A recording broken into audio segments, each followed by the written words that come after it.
You cannot be goth or punk and conservative.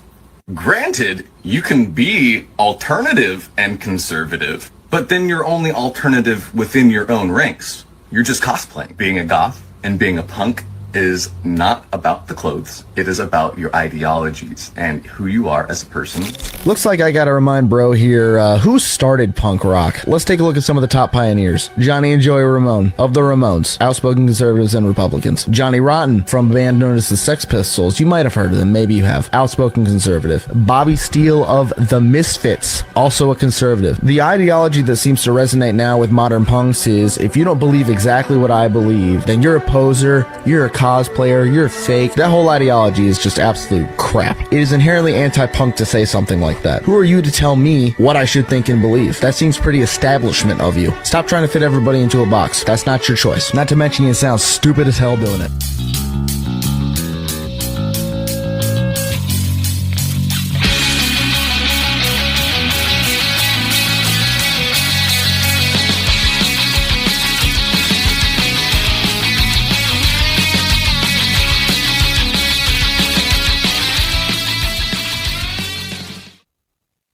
All right, how's it going, my fellow Americans? Welcome back to the show. It's time for another brand new episode of the Politics and Punk Rock Podcast.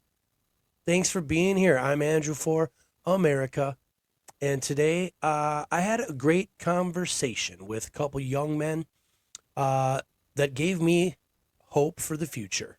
I was approached by Young Voices. You can find this group at joinyv.org. Let me share the screen so you guys can see this. Young Voices is a nonprofit talent agency for rising free thinkers in public policy. And my guest today, my guests plural, was first Oscar Gill-Lewis right here. He's a recent graduate of University of Chester, studied European and Latin history and politics. He's interested in European and Spanish politics predominantly, and he focuses on populism, anarchism, and nationalism. So, and he was a Bastiat scroll writer for the year 2024-25. So, local coordinator for the UK Students for Liberty, and he's a program manager for Speak Freely magazine on the editorial board. So it was awesome getting the chance to speak with Oscar today. And then also the other guest today is Isaac Willour.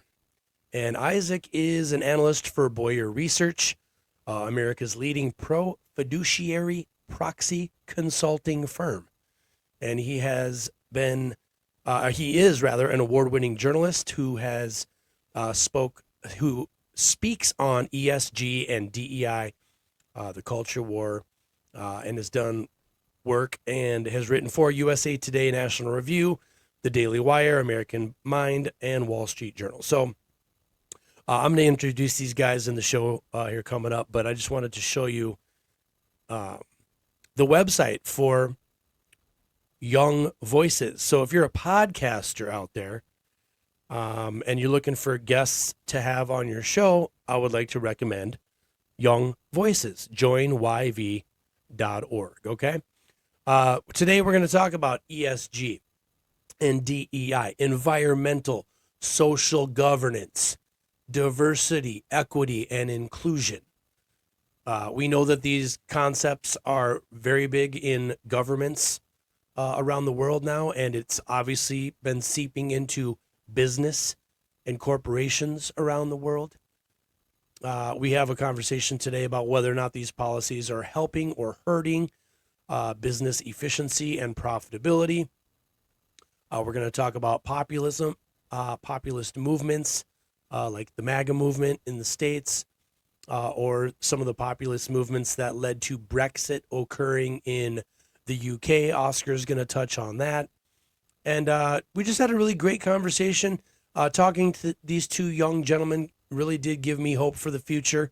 It makes me happy, warms my heart that these young, I think Oscar's in his early 20s. I think Isaac is also in his early 20s, if I'm not mistaken. And just to hear these guys eloquently talk about these topics really does give me hope for the future. And I think you're going to enjoy it. It's a great intellectual chat we have here. And a couple times I tried to sneak a little bit of conspiratorial stuff in there, and these guys shut it down real quick. I was actually pretty impressed by that. I wanted to see how crazy some of our ideas could get today, but I'm probably the crazy one in this conversation today.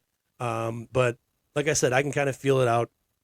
I kind of feel out my guests, see where they are, see what they want to talk about, see what they don't want to talk about, right? So, but I think you guys are really going to have a lot of good takeaways on this. This conversation will give you a broad perspective on how this stuff is happening, not only in the United States, but in countries around the world. And I kind of make the point that, isn't it interesting that this overwhelming umbrella group of people, World Economic Forum and the UN, their ideas and policies and rationale is being globally disseminated. And I think that there's inherently big problems with that. You guys probably already know. But I take the role of the other a little bit in this and ask myself, maybe some of these policies really are positive. You be the judge. Let's hit a commercial, and when I get back, allow me to present to you episode 207 of the Politics and Punk Rock Podcast, entitled Anarchist Roundtable. I'll be right back.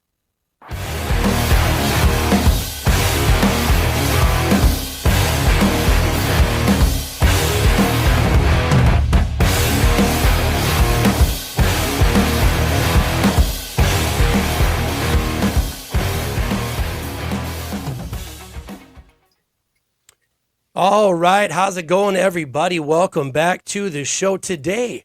I have the pleasure of welcoming to the show first, Mr. Isaac Willour. I don't want to pronounce your last name incorrectly. Did I pronounce that correctly? Willour. You're good. Willour. Isaac Willour. He's an analyst at Bowyer Research, America's leading pro fiduciary proxy consulting firm. He's an award-winning journalist and frequent commentator on ESG and DEI, the culture war, and has worked with USA Today, National Review, The Daily Wire, American Mind, and the Wall Street Journal. Graduate of Grove City College, and I'm pleased to have you on the show today, Isaac. Welcome. Thanks, man. It's going to be fun.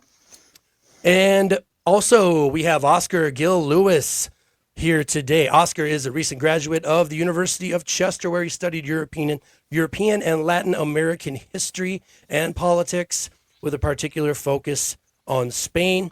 Further developed his interest in the topic and fluency in language, living in both Costa Rica and Spain.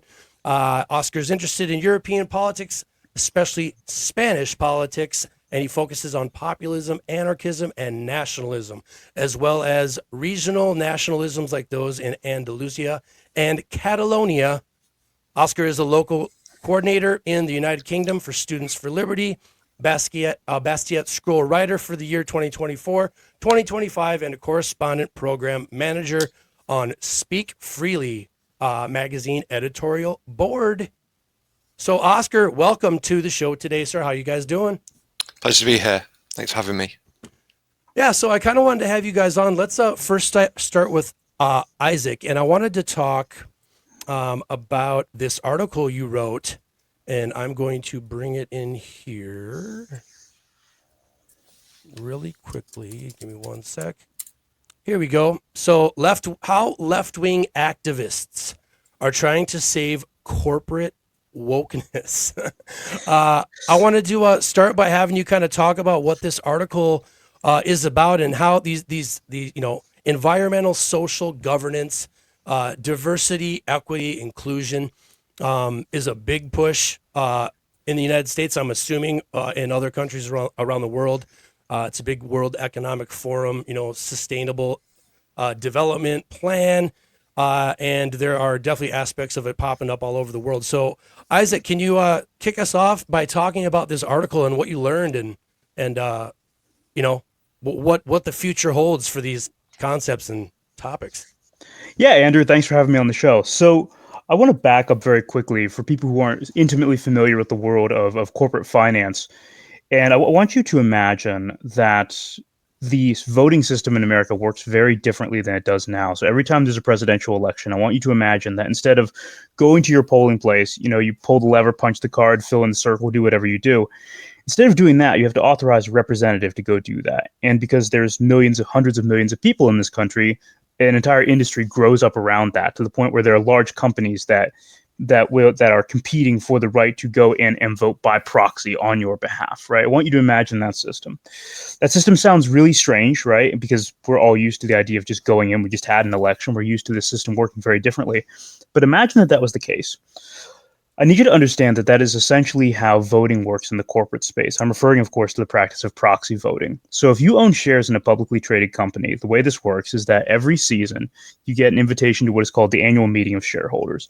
And you get to essentially vote your shares, which is the amount of stock that you own in the company. You get to use that stock to vote on a variety of things. This has been a long-standing practice within corporate America. For a long time, the issues that were being raised at corporate meetings were essentially related to very basic things, basic business matters, governance, that sort of thing. In the past several decades, however, this trend has changed. And so a lot of the items on the ballots at corporations from Walmart to Amazon to Target to ExxonMobil are not, in fact, about basic governance issues, but are about social issues. They're about environmental issues. And they do maintain a certain focus on governance, but in terms of the best way to secure the ideological capture of these companies. So we mentioned environmental, social, and governance. That is where the moniker, or the acronym rather, of ESG has come from. Okay. So let's go back to that voting analogy, right? Why does that matter? Why do I bring that up first? Well, the reason I bring that up first is because when you vote your shares, if you own publicly traded companies, you are, most of the time, most people are not voting those shares directly at a corporation's annual meeting. You can do that, but most people don't, because most people own many shares in many different companies. So they outsource this to what are known as proxy advisory firms.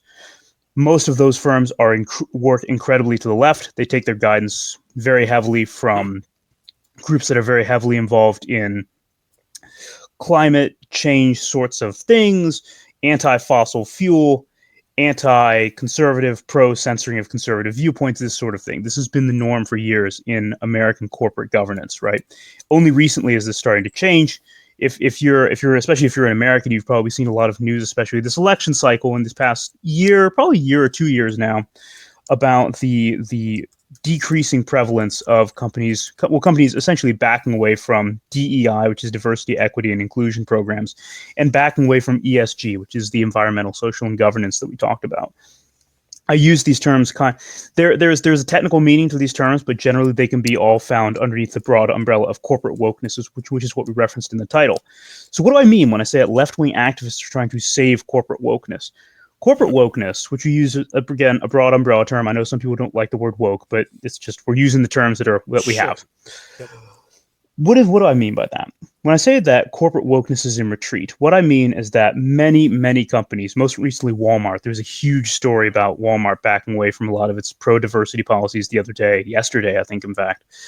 Corporate wokeness is in retreat across industries at many different companies because, and this predates the Trump victory, by the way, but by a good bit, thanks to the work of a lot of people on Twitter or X, whatever you want to call it, people like Robbie Starbuck, but a lot of pressure from conservative and pro-fiduciary shareholder groups also. This pressure has been growing. A lot of companies are backing away from it. And it's very tempting, as I write in the piece, it's very tempting as anti-ESG, as anti-DEI people on that general side of the argument to see that as, oh, this is a de facto win. We can take a victory lap and this is a battle won. Well, I work at a proxy consultant firm that is not pro-ESG. We were literally listed as an ESG skeptic firm, right? And the reason I wrote the piece was to point out that this is premature celebration to say that corporate wokeness is going away. And there are many reasons why. This is why we have the piece. You can go read the piece at Daily Wire. I think it's great personally. But so the reason I wrote this piece is to say that when we were talking about the matter of changing corporate policies, especially corporate policies that have existed for years, right? They're not on many so-called woke corporate policies. We use big scare quotes, but many woke policies are not currently up for voting at corporate elections now. They've been in corporate policy for 2, 3, 4, or 5 years, or in the case of certain, especially climate-related policies, like 10 years now. What we have to do now is not just be excited that corporations are becoming less woke. We need to be very we have to have a degree of prudence and discernment here, right? We have to actually take the hard work of verifying, right? There's that Reagan quote. I know maybe, like libertarians aren't the biggest fans of Reagan, but we're just going to use the quote because it's a good quote, trust but verify. This is the method, right? For people who are anti-ESG, anti-DEI, anti-wokeness, pro-fiduciary duty, and pro-business function, we have to actually trust but verify, which means we have to go in and talk to the companies, which is what we do at my firm, Bowyer Research. The ticker is running underneath there with our website. That's what we do all the time. We work with institutional investors and shareholders to verify whether this move away from wokeness is truly as widespread as it would seem, because to read a lot of the press releases coming out from very pro-ESG orgs and from left-wing media sources, you would seem that the world is on fire and a bunch of conservatives and pro-fiduciary shareholders lit it on fire. That's not the case. We have to be realistic about this. This is an insider's perspective on how we can actually make corporate wokeness go away and how we can get businesses entirely out of the process of playing politics and back to their core business function. Got it. So for people who are maybe unaware of how much how much this has come into the business world, and like you said, shareholder capitalism. I know Klaus Schwab at World Economic Forum talks about that all the time. This idea of corporate responsibility, and you need to be inclusive, and you need to be diverse, and it's all the reasons. I would say that aren't important when it comes to capital, or not capitalist, but like business efficiency, sure, right? And profitability. So do these policies, from your perspective or from your experience, do they make that much more difference as far as financial gain, or how does it benefit these companies to implement these policies, especially what's the push to continue them if you see over time that it's affecting you negatively, profitability wise, efficiency wise? What do you think about that? Sure. Yeah, I mean, there's a whole conversation to be had here, and there's a very technical debate about what percentage of ESG funds reliably outperform funds that use ESG metrics actually outperform the market, that kind of thing. You can check out people like Alex Edmonds if you really want the in-depth detail on that. But we'll use some really high-level examples, right? So let's take an example of net zero. What is net zero? Well, it's a widespread phenomenon among not just energy companies. It's actually a lot of banks use this sort of thing. Net zero basically means commitment to net zero carbon emissions by a given year. A lot of people have 2030, a lot of people have 2050. What does that mean? Well, it means a very specific thing if you're a company like ExxonMobil, right? What does it mean for ExxonMobil to be net zero? It means the company shrinks, right? But for companies like, let's take an example, Chase Bank, or let's take another big example, probably the best known one in the world of anti-ESG work, BlackRock, right? What is the actual meaningful cost to a brand like Chase or a brand like BlackRock for being anti-energy? Well, they're currently they're currently blacklisted from doing business with state entities in multiple states, including West Virginia and Texas, right? So this is losing them state level clients, right? Let's take Texas, for example. Texas Permanent School Fund, that's $53 billion. If you're a company and you're blacklisted from doing business with that entity, that's a huge loss. Sure. So when it comes to being anti-energy, companies are paying the price for being anti-energy in a big way. But so let's get to the question of how that works. Why keep it then? Well, the reason is that there's a lot of pressure. Back to what we said about conservatives only recently showing up to this. For the past decade, people who work in investor relations at major companies, people who are on the boards of major companies, didn't really hear from conservatives, at least not through the avenues that they're used to hearing from people, from shareholders especially. They just heard from the left. They just heard from pro-ESG people. And one of the really tough factors about organizations and activists that are really pro ESG is that they'll move goalposts, right? So they'll go from Sure. Yeah. like in, let's say, this is a hypothetical timeline. This isn't referring to anything real, but this sort of thing it's analogous to a real timeline. Let's say in 2005, they're like, well, we want you to limit scope 3 emissions, which is like you go to a conference, the emissions produced from you driving to the conference counts as scope 3 emissions for the company, right? It's a company conference, which is really vague and difficult to quantify, but that's a different thing. We'd be here all night. In 2005, the push from ESG activists is we want you to limit scope 3 carbon emissions below this threshold. In 2015, it becomes we want you to completely eliminate scope 3 emissions. In 2025, it could be something as wild as we want you to do no business with other companies that don't limit their scope 3 carbon emissions. That's the level of goalpost moving that happens here. And it's not just places like ExxonMobil where the negative, where the sunk cost is really obvious, where the cost is huge. It happens at places like JP Morgan Chase. It happens at places like Truist Financial, right? These are big banks. These are some of the biggest financial service providers in the world. Why do they keep it? Because for years, they've only ever heard from people who want them to do these things. Now, can they be blamed? Yeah, in a sense, like, yeah, of course, you can be blamed for doing non-fiduciary things. At some level, that obligation just exists. But right now, the way we keep corporate wokeness from sticking around, because that is the other thing we talked about in the piece, which we didn't really get into, which is that let's say you have a DEI program and your company gets rid of DEI, right? They put out a statement saying we're walking back our DEI program.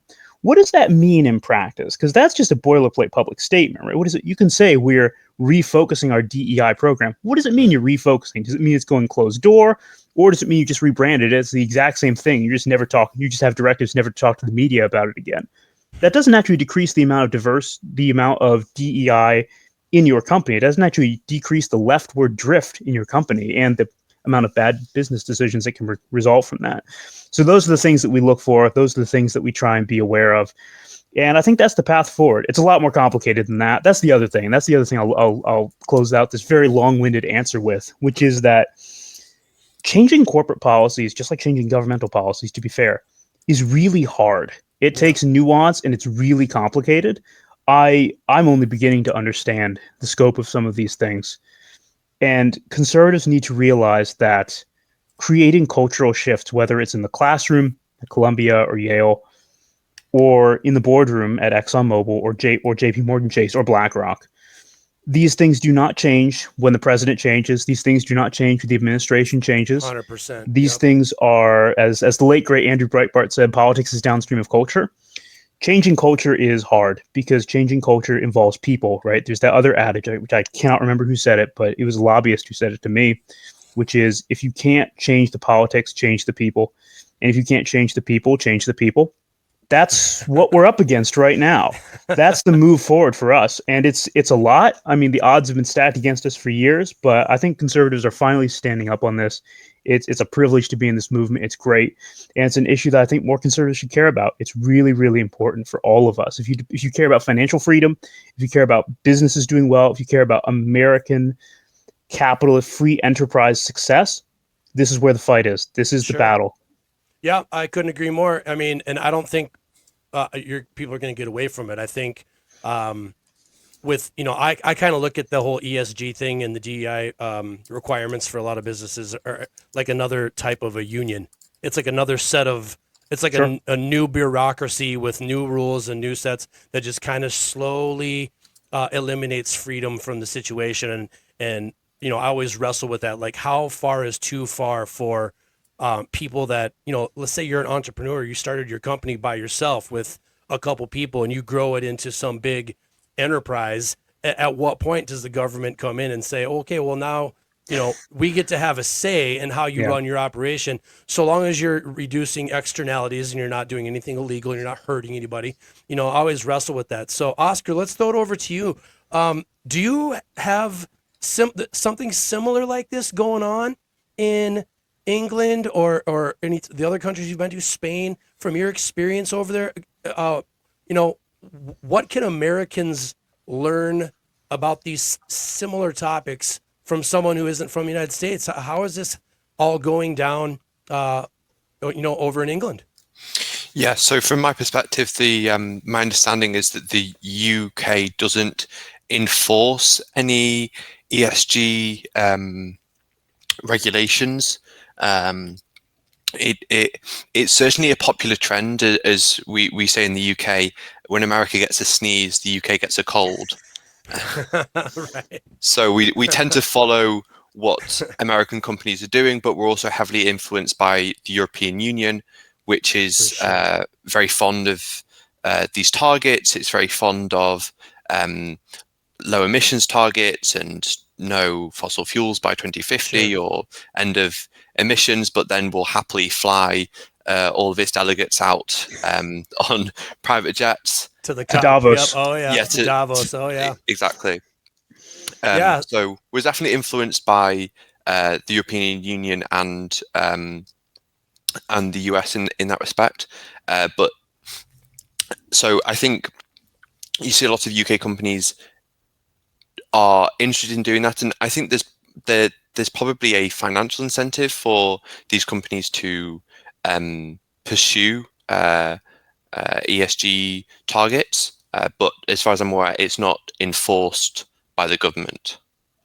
Oh, okay. So interesting. So is it the same, like, because I'm so interested in how, because all of this is under this, World Economic Forum, United Nations kind of umbrella now. Like there's these ideas are so consistent, multinationally these days. And a lot of people, for sure in the United States, and I'm assuming in other countries as well, just aren't aware of how big of a deal and how all encompassing, moving to a new world, the new world order, all these things that people talk about, conspiratorial and actually realistically and logically, also, you know what I mean? So I'm just interested in how different countries' governments are doing this same thing. And because it's becoming obvious based on what both you guys just said, is that it's not just an American phenomenon. This ESG DEI thing is worldwide. And I think it's part of their sustainability plans, the climate, all that kind of stuff. So basically what you're saying then, Oscar, is that it's not too different. You're basically following what the American model is doing, kind of deal. As much as we can, but without the growth bit. Oh, fair enough. Well, it's interesting. So you mentioned that about the European influence on this kind of thing. I mean, there's the obvious high level parts of like, it's not the New York Climate Accord, right? It's the Paris Climate Accord. But the other thing that may be less apparent is when you look at the business case for ESG, or the way that businesses defend their ESG policies, one of the reasons that we'll hear, and we've heard this quite often, is that, well, we'll ask a company. We're just going to use a very generic company. We'll ask a company, why do you have an ESG policy? And one of the answers they'll give is, if we don't have an ESG policy, European investors won't invest in us, because it's just seen as synonymous with due diligence. So that's culturally really baked into the cake. Yeah, that's so crazy to me, because it's just that when I hear that, I categorize it as proof that it doesn't really fully matter anymore who the president is, or the prime minister is, or the whatever your specific country's government, how they run their show, whether it's a more capitalist, market-based, whatever, if it's a more socialist, communist, whatever, that it illustrates the power above every country's government, that this World Economic Forum, this group of world planners, the big club, as I like to call them, right? It just goes to show you that freedom is going away in a lot of ways. You know what I mean? It's not going to be so easy to just be an entrepreneur and start a business and increase your lot in life in this world without jumping through an increasing amount of hoops that may or may not be necessary. And like you said, Oscar, like the growth part of it isn't there. And I would make the argument that that's kind of part of the deal. I don't know if they want so much growth. You know what I mean? Because that plays into this big control mechanism. And so what do you guys think about that, as far as how much should governments allow the pressure from this entity above? Where do we draw the line? How far should we allow them to expect these things of our businesses and the peoples of different cultures around the world before we say, enough is enough? What do you guys think about that? Yeah, no, it's super true. I mean, you mentioned the incentive of maybe people don't want business growth. I mean, a pretty tactile example of this is when it comes to food sustainability. So things like, we use really specific examples like gestation crates for pork, right? Those boxes that they put chickens in on farms. A lot of ESG activists really don't like those things. They say that we should phase them out, which on their face, I really have no problem with phasing those things out. Like sustainability, if it goes hand in hand with business efficiency, is great, right? That's awesome. But the question is, who's setting the timeline for when these things happen, right? Sure. Is it the business and the good sound business analysis and when this is going to be feasible for Chipotle or whatever?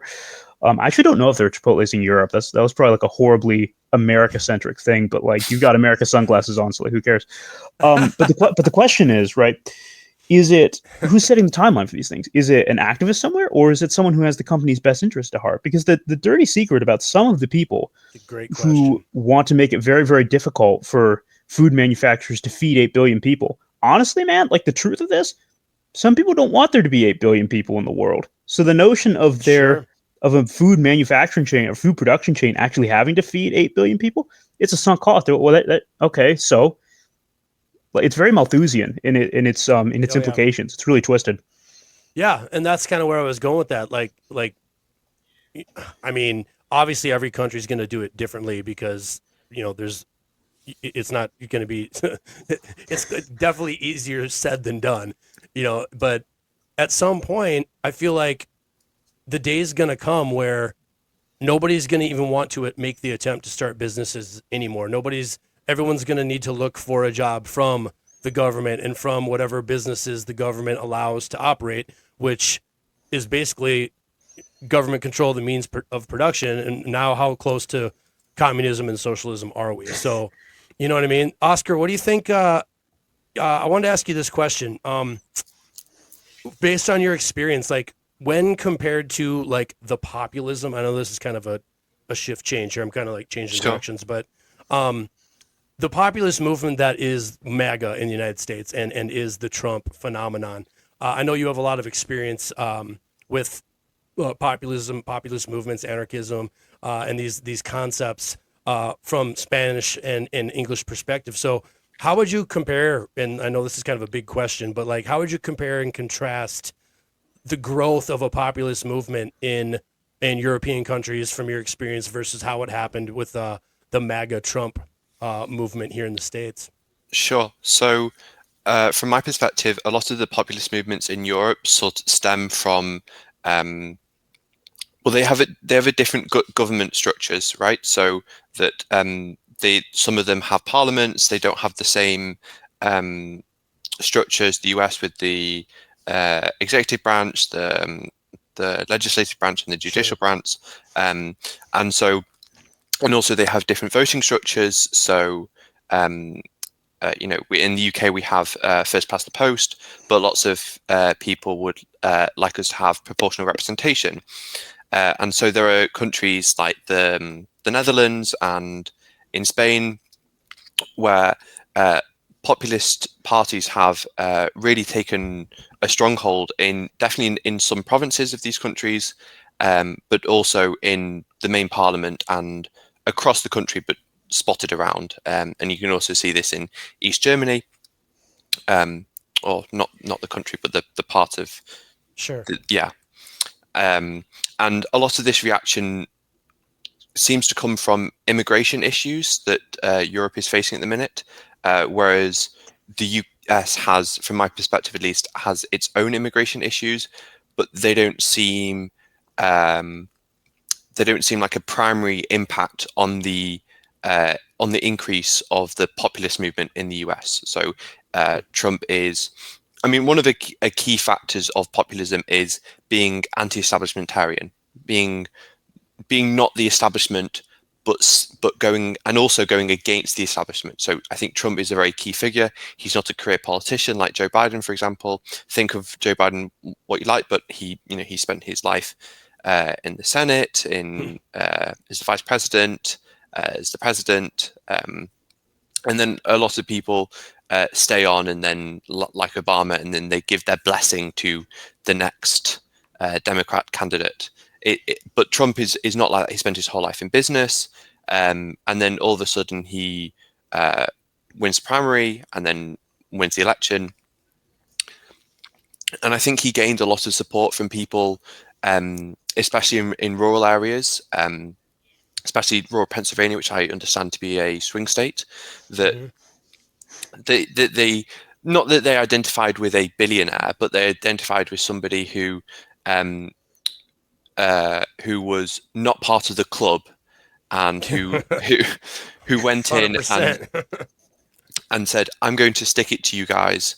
Whatever you think of it, I'm going to stick it to you." And to people like Kamala, who code switches, but she doesn't understand the mindsets of people who live in rural communities.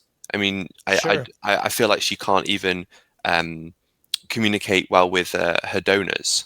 Yeah. Oh no, she can't communicate well in general. So, no, I know what you mean there. But so in the UK and in Spain, then, or in Costa Rica, all the places that you have been, is there opposition to these populist movements or these ideas of people, preaching anarchism or preaching reduced government involvement in things? Is there the same pushback over there than there is in the States? Like, what with that? Here comes that word woke again, right? The woke left in the States, where you can't even have conversations with people in public anymore without getting violent, erratic rebuttals to just suggesting ideas that don't go along with the left-wing orthodoxy in the States. So is that a similar phenomena that's happening over there as well? Of seeing the of not being able to have conversations because people are so erratic. Right. Like do those populist movements, or those people that are preaching anarchism or damn the man, F the system, like anti-authority, punk rock stuff, ideas, is that the same over there as far as the pushback? Is the pushback level the same that it is in the United States? Well, it's interesting in the UK. I mean, a lot of our populist movements tend to be right wing, but they don't have to be. We also have the populist left wing, although that ended with Jeremy Corbyn, who was a Marxist, and there are some people that would call Keir Starmer a Pabloite, and which is a rather obscure term for a Trotskyist. So, Yeah. but I don't think Keir Starmer is particularly populist, but there have been very successful recent populist examples in the UK. So, for your listeners who may not be aware, Nigel Farage, who is a very very influential populist leader and politician, he's never been prime minister or got near any seat of power. I mean, he's been a member of parliament for many years on and off, but I would say that Nigel Farage has had a huge impact on British politics just from how he influences the public, how he influences the national conversation. And I think he was the biggest reason why we had Brexit in the UK. Because David Cameron, who was the Prime Minister at the time, was a fan of the EU. That's fine. That's David Cameron's opinion. And to be fair, in the UK, it was a very close split in the vote. Nigel Farage had very strong feelings about it, and he's a very good communicator. He's a man of the people. I mean, he likes to wear tweed. He goes out, but he's very good at communicating to people on their level. And he managed to get Brexit done, as he would say, and then he's gone on to try and influence the conversation around immigration and these other issues. And he was a big reason why I think anyway that the Conservative Party in 2019 with Boris Johnson broke what we call the Red Wall. So the Red Wall is, if you look at the map of constituencies on the UK, red is the symbol for the Labour Party or the left-wing party in the UK, and blue is the Conservative Party. And so there's a big red wall in the north, which is tends to be. I mean, the Labour Party has sort of bourgeois leftist professionals, and also sort of more not rural but lower class workers, the proletariat people who work on trains, who work on buses, who clean the streets, things like that, and or people who work in mines who have a strong distaste for Margaret Thatcher and the Conservative Party. And in 2019, the Conservative Party broke the red wall, and that was partly due to Nigel Farage and also Boris Johnson, who heavily used populist tactics. Interesting. And rhetoric. Okay. Oscar, I'm kind of curious about something. Yeah, go for it. So when you mentioned immigration, so it kind of got me thinking about. So at least in the American kind of consciousness, the concern about mass immigration kind of falls into two buckets, right? There's the economic bucket of like, they just think like the traditional thing is like immigrants are going to take our jobs, right? Mm-hmm. Illegal immigrants are going to take our jobs. There's the economic bucket. And then there's the public safety bucket, right? Of like more crime, more, right? And this is the thing that Georgia Maloney the other day was getting like yelled at for mentioning that incidence of sexual violence is way higher among migrants than it is among others. And people were raking her over the coals for it. I mean, Jacobin was going after her, right? When it comes to that breakdown of people who are anti-mass immigration, mass illegal immigration, especially for economic reasons versus public safety reasons, I'm aware those two are like fairly connected, but still. When it comes to sentiment, like opposition to mass migration, do you find that in the UK and in Europe, it generally, which one of those two rationales is generally stronger? I think it would probably err on the side of public safety, especially in more recent times. I mean, there's definitely the economic aspect, but I would say that the stronger sentiment is the public safety. So I don't know if you heard, we had some race riots in the summer. Yep. Yay! Basically, we've never had any of those in America. Yeah, no, yeah. We're catching up. So at this Taylor Swift concert in Southport, which is in the north of England, a child of a, to get this right, otherwise the UK government may sue me. A child of a Rwandan immigrant parents stabbed 3 girls at a Taylor Swift concert. And you may be familiar, there's this famous tweet that the gov.uk put out, which was, think before you tweet, it may be illegal. Oh boy, see, that's a perfect example of my fear. Like, how far are we going to push this on the world stage? Not just in the UK, not just in the States. Like, it's just crazy. And I wanted to ask you, Oscar, about this article. So let me bring this in. I'm going to share the screen real quick. This article that you wrote, let me find it here.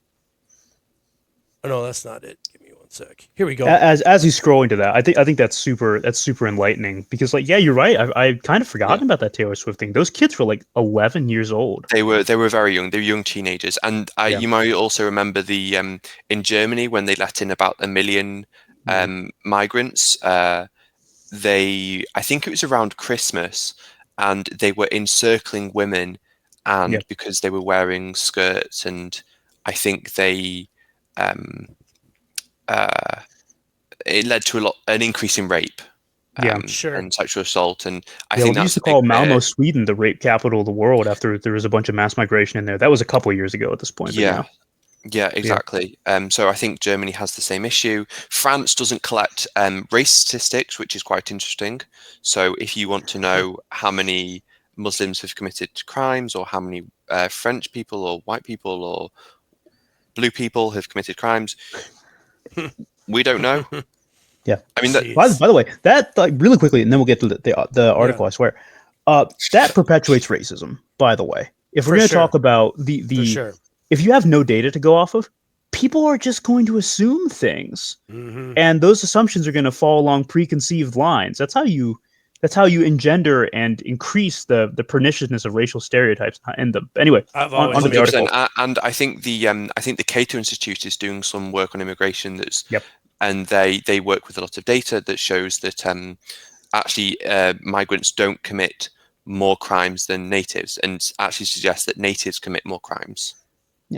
Yeah. And, is on the immigration issue, I feel like it's a much more in your face, in your day-to-day life, visible problem in Europe, because I always make the argument that European countries are the size of American states. I mean, you're talking much, vastly more land area in America that can kind of absorb a lot of immigration, I guess for lack of a better word, a better way, I suppose, than Europe could.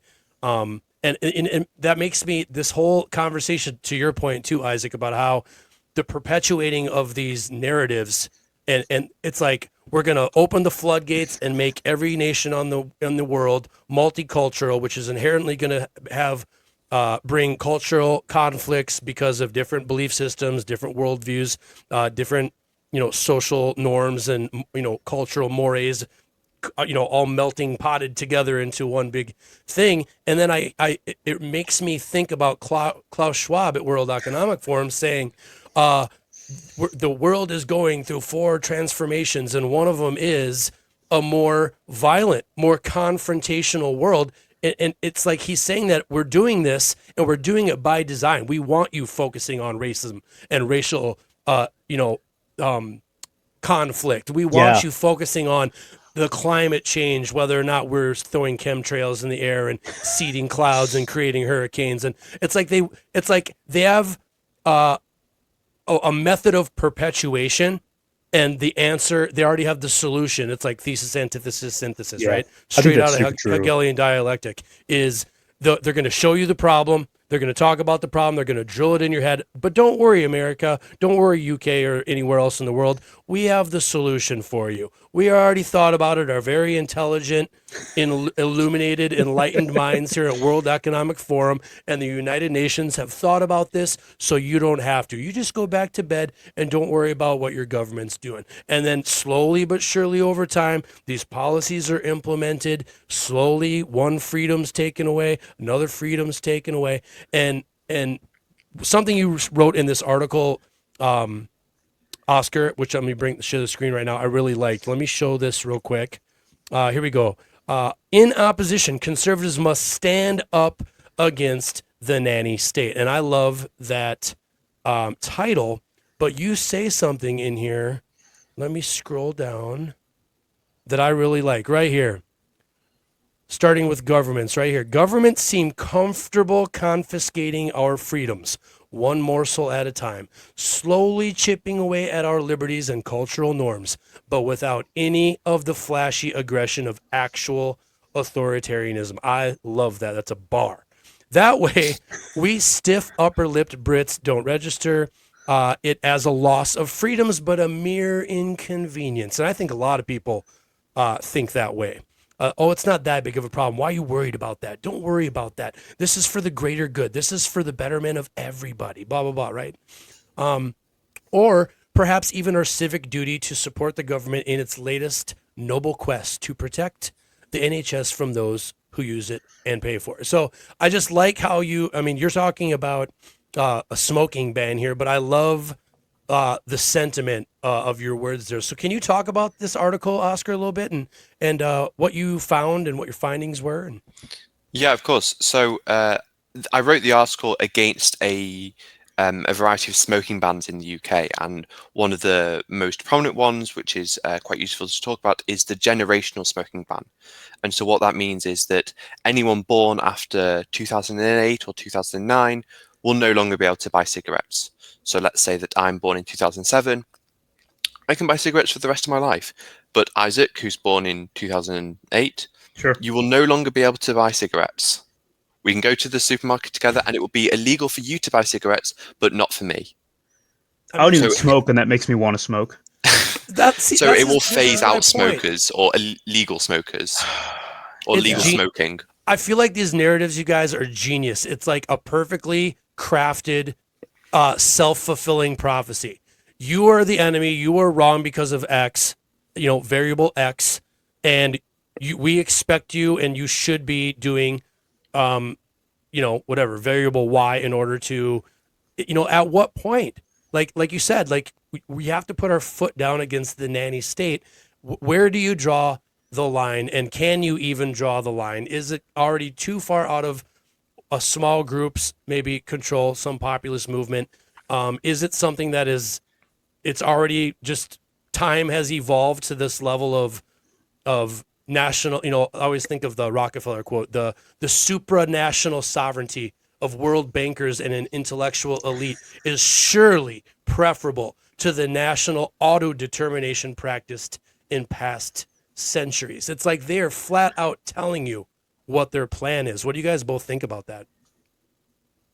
Yeah, no, it's super true. I mean, there's that whole question. The question gets brought up every election cycle of like whoever the president-elect is. They're like, who in the government are you going to put in charge of the economy? Who's going to run the economy?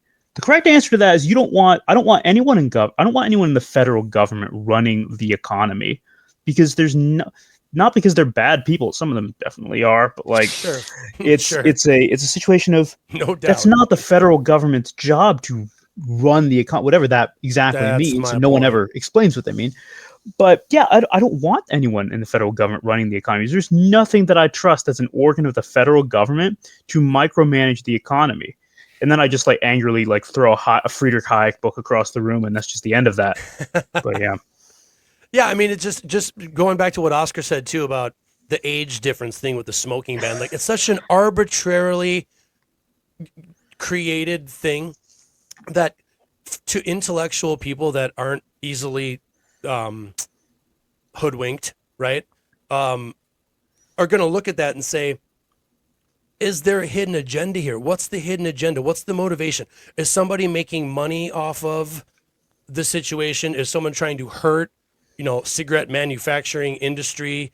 Like in the States, we have that big Truth anti-smoking campaign. I mean, that's a very well-funded don't smoke propaganda campaign. Somebody is paying for that for a very specific reason. Yeah, I was just reading about this the other day but it's kind of the opposite when it comes to the federal. So Oscar, back in America, we had this awful thing called the federal food pyramid. I just wanted to say it to make sure to remind you that we're here and you're there. But we had this thing called sorry, go on. Oh, are you in America? Oh, you should move I'm here, in DC my man. Right now. My man. Okay, you should like not go back to Europe and I didn't know that. I thought you were in the UK. Oh, okay. Please immigrate. We need people like you here. I'm only here for a short time. Yes. Oh, it's sad. But anyway, so this federal food pyramid business, right? It's like the list of nutrients, and it goes up, and it's like a pyramid. It was on everyone's cereal boxes like a decade ago. And the reason it's not on there anymore is because it sucked. It made everyone super fat because it put the amount of recommended carbohydrates intake really, really high. Who did that? Cereal manufacturers, the cereal lobby. I think it was like I think it went from like 3 grams to 11 grams, like some ridiculously high intake. But to your point, Andrew, it is paid for. These things are all paid for. And even if they're good things, like, I do kind of want less people smoking, but I'm not about to be like, let's put a cutoff for 2008. Let's see. Okay. Right. So that means you're like 16 years old. Okay. I don't really feel like that's a great way to go about it. Maybe I think that's something culturally too that Americans just really react really viscerally to. Is back when I want to get your thoughts on this actually, Oscar, because I'm interested when it comes to the COVID stuff, because you mentioned COVID in the piece. Mm-hmm. The default American response to COVID restrictions was just screw you, I'm not doing it. End of story. And I was told by friends in Europe, and this may not jive with your experience, so I'm interested, that just wasn't the approach in Europe. Everyone was kind of a lot more chill about it. What do you think? Yeah, so the people were a lot more chill about it. I suppose part of my experience is warped from what I saw on social media. There were some people, especially in gyms, because we closed down gyms, because that makes 100% sense. Yeah. If you want healthy people, you might get sick, get sicker. Yeah. Oh yeah. But it's perfectly fine to have big protests, because we know that COVID doesn't transmit in protest, or doesn't transmit in large groups of police. So I think we had there's one example of 2 people who went on a hike who were in the same, I hate using this word, but bubble, and the police tracked them down and then told them that they had to separate or be 5 meters apart. Or so we definitely had the same sort of don't do this, don't do that. But people were much more accepting of it, and especially because we sort of have one health system, the National Health Service, the NHS, which is fully socialised. People are, it's very lionized and deified in the UK. So especially at the start, we had people going out every Tuesday at 7 or 8 p.m. clapping pots and pans as a celebrating the workers in the NHS. And I'm all for celebrating the workers in the NHS, but the idea of that we, the citizens, need to protect the NHS, which is supposed to protect us, which we're supposed to protect it. So much circular logic. It's so crazy to me. Also, like, how does that help the NHS? Like, you just went outside and like create a public disturbance, and this is supposedly going to help a governmental organization be better at its job. I think it was small level motivation of for nurses being like, we're with you during this difficult time. And I think I'm not sure if the logic holds at the start that, the 2 weeks that, as long as nobody goes, that we can kill the curve or we can get prepared with these 2 weeks. But then, like I said in the piece, morsel by morsel, those 2 weeks were the longest 2 weeks of my life. Yeah. Oh man, I have a buddy who's a cop. Next time he tells me like his job is really sucky, I'm just gonna like go to his front yard, bang a bunch of pots and pans together as motivation, and then he's gonna tell me to leave the premises. He might be a much better cop. Than a British one, yeah, because he's American. Sorry. It was gonna happen at some point. No, British cops are British cops are legit though. Like no shade on British cops, they're great. Well, there was a case during the COVID period where this police officer used his position of authority to rape and kill a woman, which we had a vigil for, and then police got upset that the vigil was during COVID. So, man, you just don't know which part of that is supposed to win out in the Compassion Olympics. Yeah, it's tough. It's tough. It's like, oh man, this is why I love the idea of punk rock, anti-authoritarianism, and anarchy just in general, because people think it's chaos and it's not. It's actually order. And granted, maybe the technological world has advanced to a point to where there's never going to be some revolution where everyone says, okay, we're done with government. Like, because I feel like people just organically organize themselves. Yeah, I would qualify that. Like what Isaac said, like about the Hayek bucket, it's spontaneous order. You can have order with governments, and also you can have a minimal government, but it's spontaneous order of the people, not order by the government, ordering top-down order, let's say. Yeah, it's bottom-up order. Well, yeah, this is the whole thing. Even in America, with some of the stuff that Robert F. Kennedy Jr. says about like fluoride in the water, right? Like going back to your point about order and like the best way to solve that, fluoride in the water, just for an example, it's not a nationalized thing. That's a municipality by municipality situation. I kind of want it to stay that way. I want a lot of things to be managed locally. I don't think the federal government really gets an opinion on that beyond like fluoride is sometimes okay, which is true, right? I want these things to be managed by the people who are closest, who can, because the whole point of like things like the knowledge problem is that like the federal government does not possess the knowledge to craft effective policy for everything, especially not economic things like prices, right? That knowledge comes from, that knowledge is disseminated throughout society to smaller actors, which is so the responsibility of governance should be too.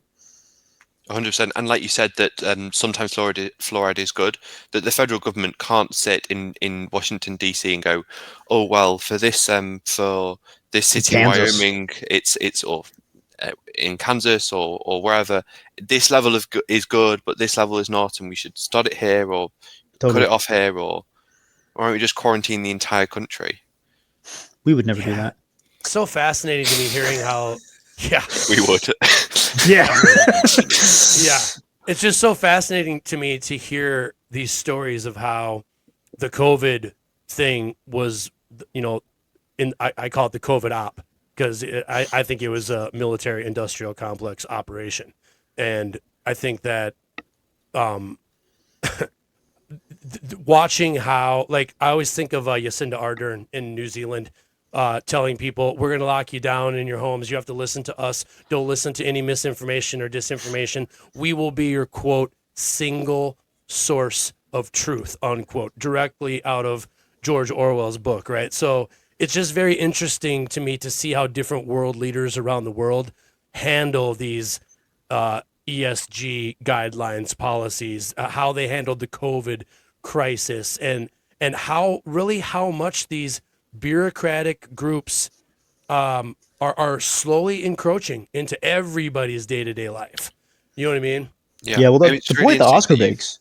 Go ahead. Yeah. Sorry, it's really interesting that you brought up the Jacinda Ardern. I mean, I'm more skeptical of the idea that it's a huge global co-op, but that Jacinda Ardern was actually the origin of the smoking ban, and it was either Jacinda Ardern and also the Labour Party in Australia in the early 2000s. I think it's 2008. And I think it's more of a tendency where these bureaucrats and these politicians have these tendencies, and then they see frameworks that they can copy rather than colluding. But it's got so bad in Australia that the tobacco gangs are going around firebombing convenience stores to sell their tobacco and then pay them a tax for it. Yeah, well, I mean, this is. Let's think about that but really though, when you mentioned mafia, like that's what human civilization was like everywhere, all the time, until like 300 years ago, when we all decided that, like when the Enlightenment happened and all these good things started happening and economic productivity started going up, right? You mentioned the thing about the op, which we're not going to opine about whether COVID was an op or not. Right. I don't think it was, but it is what it is, right? Yeah. What it was, decidedly outside, like regardless of what we think about that, the thing we can probably all agree on is that it provided a perfect opportunity for a lot of people who think the government should control a lot of things it profoundly shouldn't. Sure. That was a perfect platform for a bunch of people who are very into the idea of a nanny state. I mean, that's the teleology of the nanny state. It's just a bunch of people who are afraid that somewhere someone might do something without government authorization and control. How dare you? It's really easy to look at that and think, oh, we would never do that. But like, at the end of the day, there's a little authoritarian in everybody. And the whole point of being a conservative and being a libertarian is realizing that is a fundamentally dark part of human nature that we have to fight against. And I think that has to inform our politics a ton, which is why I think Oscar's piece is really good about that. Yeah, I think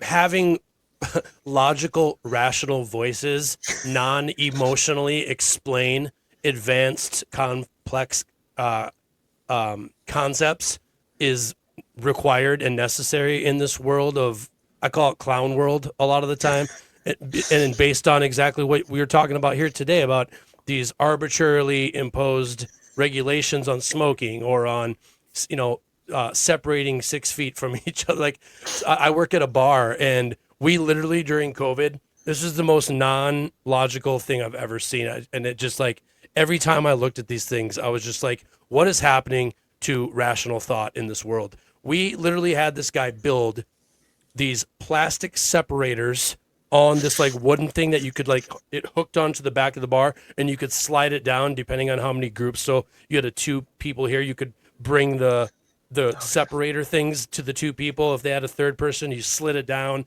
They sat at the bar next to them. Now you have like a little 3-top right there in this little section at the bar. And I'm like, what is this solving? Like, somebody please explain to me how this is preventing the spread of an airborne virus. How are we all mass formation psychosis?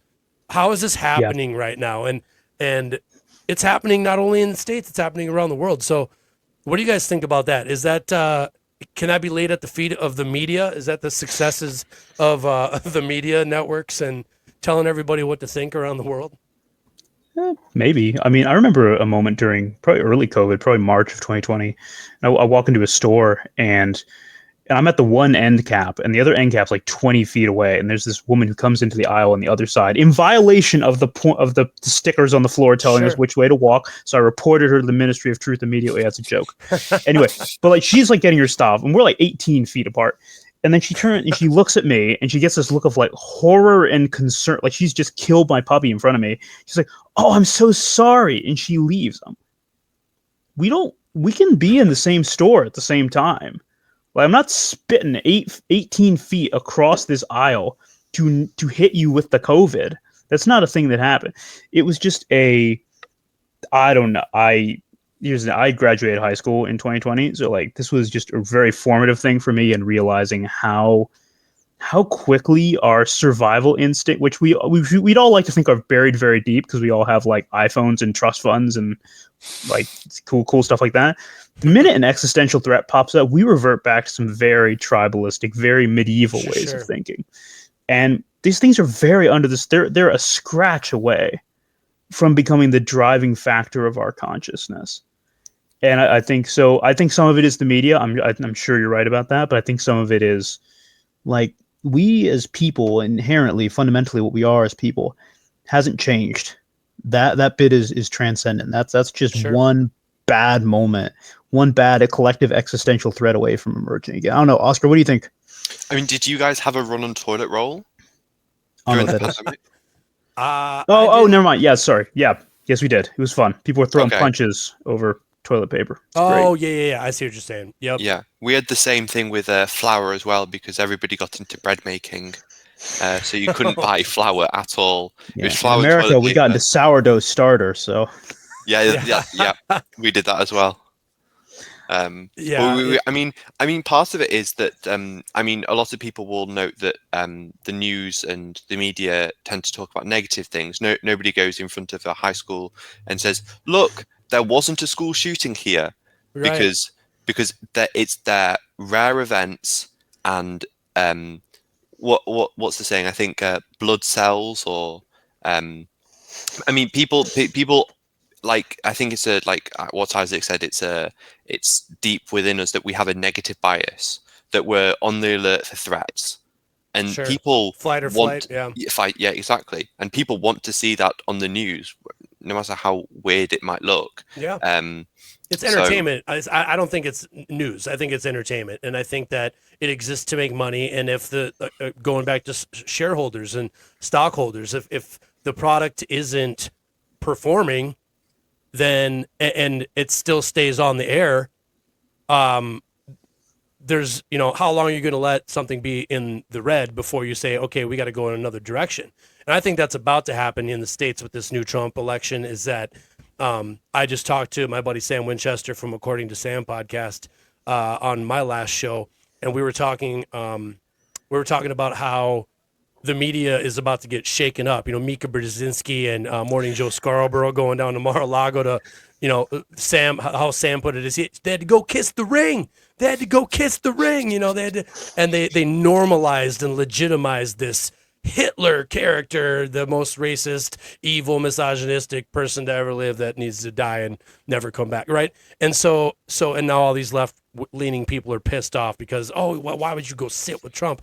And that's the lunacy of some of these policies. Like we're saying, like, at what point does rational thought begin and absolute emotional, primal, tribalistic mind, fight or flight takeover, just completely blind people from knowledge and from non-violent, rational conversations, and it's being helped along by these policies. You know what I mean? Totally. It's a contagion thing. I mean, going back to what Oscar just described, that run on toilet paper, right? Like, I know a ton of people who think that January 6th was just like the war, like on par with dropping the atomic bomb on Japan. Okay, like, full disclosure, January 6th wasn't good. Okay, like, whatever. But if you think that is something unique in human history, even in American history, 4 months before then, as Oscar just described, there's some suburban, like, mom of four starts throwing punches over toilet paper. Sure. These things are not new. These things are not that far away from anybody. And sorry, Oscar, you were about to say. No. I mean, that's a really good point, and exactly that people. I mean, I don't want to. We think that we're way more rational than we really are. It's not just the left that are irrational. There are plenty of people on the right. There are plenty of libertarians who are irrational. Totally. But it's important that we prize rationality and objectivity as much as we can. And I also think that leads into the point of not making silly comparisons. I mean, it like Isaac said about Contagion, once somebody makes the Hitler comparison to Trump, a lot more people will start doing it, and I don't think that's helpful to the conversation. Totally agree. Yep. Yeah, don't call people Hitler. Like, And don't- we could probably just have that across the board, right? There are very few things in your life that are particularly reminiscent of Adolf Hitler, and probably a kind of fairly, at least on the policy side, boilerplate Republican presidential candidate is not up there. And the worst bit is that it desensitize. I probably said that wrong. People to the insult of being called Hitler. Mm-hmm. Sure. Young kids are growing up nowadays hearing, "Oh, the president's Hitler." Okay, so Hitler's not that bad. Yeah, and then we Right, read about the right. real Hitler. There's Totally. like, oh, well, he can't have been that bad. I hear that word all the time. It's like, no. Right. This was you're witnessing linguistic metamorphosis, young child. Language shapes reality. Exactly. How you talk about things. I always think about. I read this thing back in the day about the Hutu and the what are the Houthi, tribes? yeah. The Houthi Houthis. and The Hutu and the Tutsis, yeah. Houthi and the Rwanda. Tutsis and Rwanda. And I read this thing and this guy that was describing how the fight and the revolution and all the violence began was he concluded that it was the language that they used when they described each other was so evil, just disgustingly like cutthroat, like the worst things you can say to people. And I was a sociology major and I studied a lot of social movements throughout many countries over the years, and it's a common thread where complete rationality and cooperation and pragmatism just go out the window, and you start describing each other as dogs or pigs or whatever it is, and now you're right back to slavery and genocide. And it's like how we talk to each other absolutely matters and can dictate the outcomes of things. You know what I mean? I think that's really interesting, like what you said before, Isaac, about the immigration, that there are two main concerns, the public safety and the economic. And I think they go to two key concerns of people nowadays. Public safety, I could get stabbed going to the club or going to the bar or going out shopping. And economic, I could lose my job and no longer feed my kids. Yeah. Sure. No, that's totally true. Yeah. Both And then of you those start things getting are, emotional. yeah. Absolutely. Because when something you love is under threat, like all rationality goes out the way. It's not even close. Yeah. Yeah. It makes Yeah, me and go back to the wonder- right. I mean, like, yeah, this contagion exists on the right too. Oh my goodness, we could Sure. talk about that for an hour. 100%. The amount of crazy nonsense that some people who call themselves kind of broadly the right believe in. It's the exact same thing, because if you believe in, well, it's interesting, right? I'm trying to remember there's a quote about this, about in the heart of every true fanatic lies a secret fear of denial, right? If you believe in something to the point where you're willing to discard rationality to think about it, and I can't think of, it might have been Brené Girard, I don't know, but anyway, if you are willing to believe in something so strongly that you're willing to eschew rational belief to get there, that kind of implies that you're secretly very afraid that might not in fact be true. And so if the cost of preserving that belief, therefore not having to look like an idiot in front of everybody, is having to be not rational, okay, that's not a huge cost. Yeah, totally. Yeah, I think I think a lot of people don't realize how much of their worldview, especially when they've never been exposed to certain ideas and certain realities, they don't realize it at the time, but their reaction to it is from a place of ego. It's not from a place of the desire to understand. It's like, I feel threatened. It goes right back to fight or flight. Like, you're disagreeing with me, but so now I need to fight about it. I can't just have a calm, rational conversation. And that's because words are violence. Your words are violence to me, and therefore I'm justified in actually hitting you with a brick. Because your words are violence, and this brick is violence, and if we're all just calling everything everyone else does is violence, then guess we're just all going to be violent to each other. Yeah, and that's my I think that's my biggest fear with all of this stuff, is that in every one of these instances, the word that keeps popping in my head that's kind of all encompassing is hypocrites. Everyone's a hypocrite. It's a bunch of just hypocrisy. You have the far lefties that want to police everything you say, and you can't do certain things. And if you do, here comes violence, mudslinging, doxing, real evil means shit. You know what I mean? And then on the far right, like the very Christian conservatives, they don't want to hear anybody threaten their belief system and their orthodoxy. So, I mean, and their behavior, let's be honest, isn't very principled as much as principled as they would like to think that they are majority of the time. So I think it's an inherent, ego and hypocrisy with regard to the human mind and human nature and human folly and fallibility. Can a perfect system ever really emerge from we imperfect creatures? What do you guys think? Yeah, no, I mean, that's super true. And it leads you into some really weird historical parallels, right? Like let's go back to that whole thing about violence, right? If you subscribe to the Antifa kind of philosophy, right? And you're like, well, it's okay to punch a Nazi, right? It's okay to punch, right. It's okay to punch people if they're Nazis. Well, if you subscribe to that kind of far left viewpoint, but then you're okay with like pro-Palestinian protesters praising Hamas and breaking windows, I'm like, 100%. You've just fitted into, like, if you're willing to break windows because your hatred of the Jewish people, I got a real rude awakening as to exactly what historical parallel you're bringing up. Because ideology blinds people. It blinds people to rationality, and it makes them sacrifice all sorts of things. Because at the end of the day, people don't always want to be rational. They want to be right. And more than that, they want to believe that other people are wrong. And the same thing goes for virtuous and non-virtuous as well. Yeah, I think you're right. It's definitely a brave new world out there. What do you guys foresee in the future? Things like Agenda 2030 and the United Nations protocols have to be, like you said before, Isaac, that who's determining this timeline? Do you guys get into the conspiratorial realm of thinking with this stuff? Like, just kind of curious, like how far does conspiratorial ideas on this topic, the new world order, is coming into fruition, right? What do you guys think about those kind of topics? Yeah, I mean, it's not priority number one. I mean, at least for me to think about. I mean, look, if you're really committed to net zero, you can only be a certain kind of person, right? If you're really interested in realistically achieving that, if you're an energy company, which arguably are energy companies, oil and gas companies, are among the list of agents most, if they actually change their behavior, are among the most actually able to bring around net zero. There's no rational basis for them to do so, though. They're probably not going to. So in terms of those kind of broad scale, like, are we going to see full scale carbon emission reduction? No, we're not, because there's no actual economic or human incentive to do that.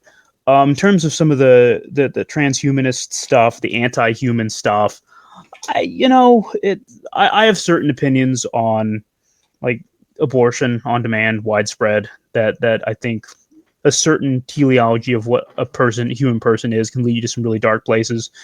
I think all of that runs up against reality, which reality is a real check, right? This is the thing about every election cycle. We have to have this whole thing about, here are these 18 awful things this presidential candidate wanted to do. Oh, what would ever happen if they will become reality? They won't. A bunch of them really won't, because they're not invented by people who have to contend with reality sometimes. They're invented by people who are told to make a list of things to do that voters and donors will react really well to, right? These are not the same thing. Because activist demands, by and large, activists oftentimes, this is unfortunately true across right and left, activists often do not live in reality. They live in a world where everything's filtered through their one pet issue.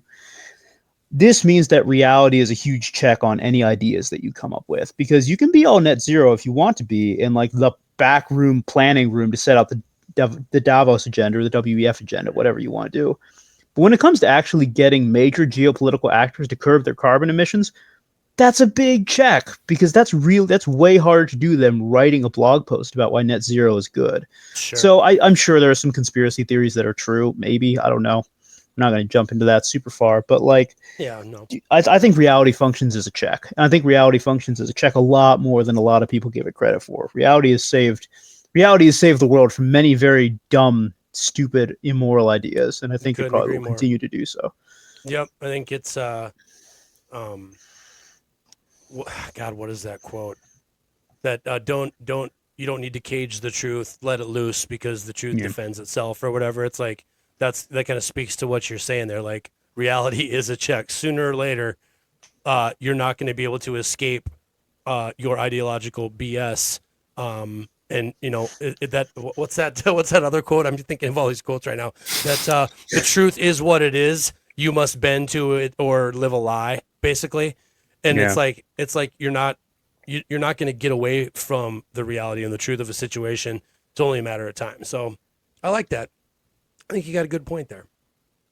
So I think also like one of the interesting points about the conspiracy theories is not that we should give any heedance to the conspiracy theories. I mean, there might be sort of trends that or similar outcomes. That doesn't mean that the conspiracy theory is correct. I mean, a broken clock is right twice a day. right.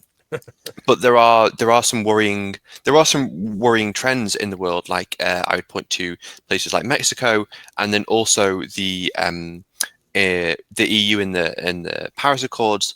And the big issue for me is that the motives are completely wrong, right? So they want to stop poor countries from using the same materials that the now rich countries use to get rich, and now they're closing the door behind them, saying, "We're not going to let you get rich the way that we did," because of the world or something. It's not very well defined from my perspective, but and I think that's the biggest rhetorical crime, I suppose. Let's say that they want that they're doing it for helping everyone, but the thing looks like it's helping them because who are the people that are developing the renewable energy sources? Well, apart from China, it's the wealthy countries. No, this is super true. I mean, I think we run into a lot in talks with ESG, talks about ESG with companies is a lot of actors will talk about the rights of indigenous people. Like there are whole proposals on corporate ballots talking about protecting the rights of indigenous people. Then you start pressing into that. Like, what is it? Does that include the right of indigenous people to, I don't know, monetize the natural resources on the land that they own? No, we can't do that because they're fossil fuels. Oh, okay. Well, those are actually really profitable and actually really help some of these historical wealth inequality. No, we can't do that.